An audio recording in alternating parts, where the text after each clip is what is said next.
Lorsque tu veux savoir quelque chose, et que tu n'y parviens pas par la réflexion intérieure, je te conseille alors, mon cher et spirituel ami, d'en parler avec le premier venu. Point n'est besoin que ce soit un esprit particulièrement pénétrant. Je ne veux pas dire non plus que tu dois l'interroger sur ce qui te préoccupe. Non, tu dois plutôt lui en parler d'abord. Je te vois me faire de grands yeux et me répondre qu'on t'avait donné, dans tes jeunes années, le conseil de ne parler de rien d'autre que de choses que tu comprenais déjà. Mais, à l'époque, tu parlais vraisemblablement avec la prétention d'apprendre des choses aux autres.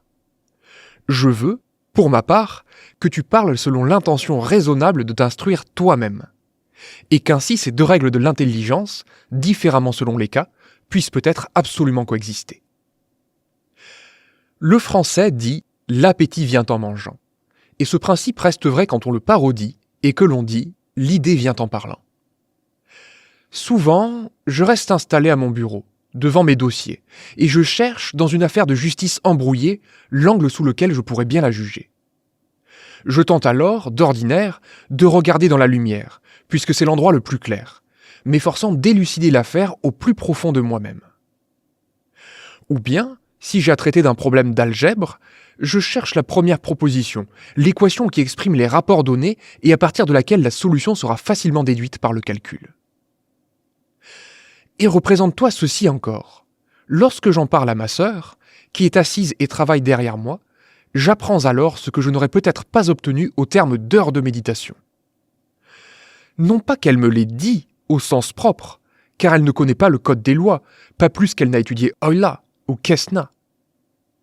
Non pas qu'elle m'ait amené par d'habiles questions au point décisif, bien que ce soit finalement souvent le cas.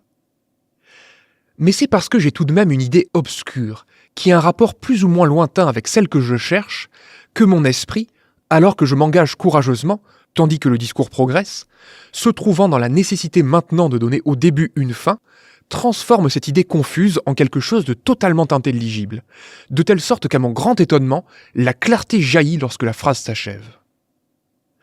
J'y mêle des sons inarticulés, rallonge les mots de liaison, et même recours à une apposition là où elle n'est pas indispensable, et me sert d'autres artifices afin de donner de l'extension à mon discours et de gagner le temps requis à la fabrication de mon idée dans l'atelier de la raison. À ce moment, rien n'est plus salutaire qu'un mouvement de ma sœur, si elle voulait m'interrompre.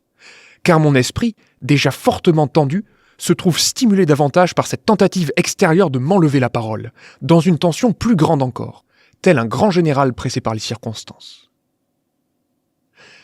C'est ainsi que je comprends de quelle utilité pouvait être, à Molière, sa servante. Car, lorsqu'il l'a déclarée apte à avoir un jugement qui pourrait rendre compte du sien propre, il faisait montre d'une modestie qui, je crois, n'était guère familière à son cœur. Il y a, dans le visage de celui qui nous fait face, une singulière source d'enthousiasme pour celui qui parle. Et un regard qui nous exprime qu'une pensée à moitié formulée et déjà comprise nous offre souvent la formulation de toute la moitié manquante. Je crois que plus d'un grand orateur ne savait pas encore ce qu'il allait dire à l'instant même où il ouvrait la bouche. Mais la conviction qu'il trouverait les idées nécessaires dans les circonstances elles-mêmes, et dans l'excitation de son esprit ainsi stimulé, le rendait assez audacieux pour se lancer, au petit bonheur.